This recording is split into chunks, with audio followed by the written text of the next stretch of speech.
రాజమౌళి గారు కొన్ని ఫార్ములాస్ వాడి స్క్రీన్ ప్లేని ఎలా అప్లై చేస్తారని. సీన్ డిజైనింగ్ ఏంటంటే ఆకలి తెప్పించి తెప్పించి మరి అన్నం పెడతారు. అప్పుడే ఆకలికి ఆ అన్నానికి విలువ. థియేటర్ లో కూర్చున్న ఆడియన్ కృష్ణుడు, సిల్వర్ స్క్రీన్ వచ్చేసి అర్జునుడు.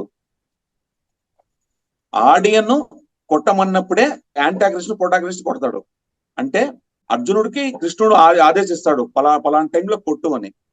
అదే టైంలోనే కొడతాడు అనమాట. అలాగే రాజమౌళి గారు ఫుడ్ కు సంబంధించిన సీన్స్ చేసేటప్పుడు వైట్ షర్ట్స్ ఎక్కువ వాడతాడు, టైట్ క్లోజ్ వాడతాడు కానీ టైట్ క్లోజ్ ఎందుకు? ఫుడ్ ని ఎప్పుడైతే హైలైట్ చేస్తామో ఆడియన్ అటెన్షన్ మిస్ అయిపోయి క్యాంటీన్ వైపు వెళ్తుంది. అందువల్ల రాజమౌళి గారి సినిమా చాలా వరకు ఫుడ్ అనేది టైట్ క్లోజ్ ఇవ్వడం. కిడ్స్ కి సంబంధించిన ఎలిమెంట్స్ మీద రాజమౌళి గారి ఫోకస్ ఉంటుంది.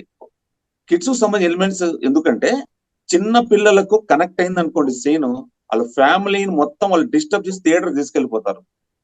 సీన్ రాజమౌళి గారు ఒక్క ప్రొడక్ట్ లో ఫీల్ అవుతాడు. ఒకటి, ఈ ప్రొడక్ట్ నాకు అంటే ఈ సీన్ నాకు ఎంత మార్కెటింగ్ చేసి పెడుతుంది, ఈ ప్రొడక్ట్ అంటే ఒక అసిస్టెంట్ డైరెక్టర్ గానీ ఒక రైటర్ గానీ సీన్ ఇచ్చినప్పుడు నాకు ఎంతవరకు మార్కెటింగ్ లాగానే ఫీల్ అవుతారు ఆయన.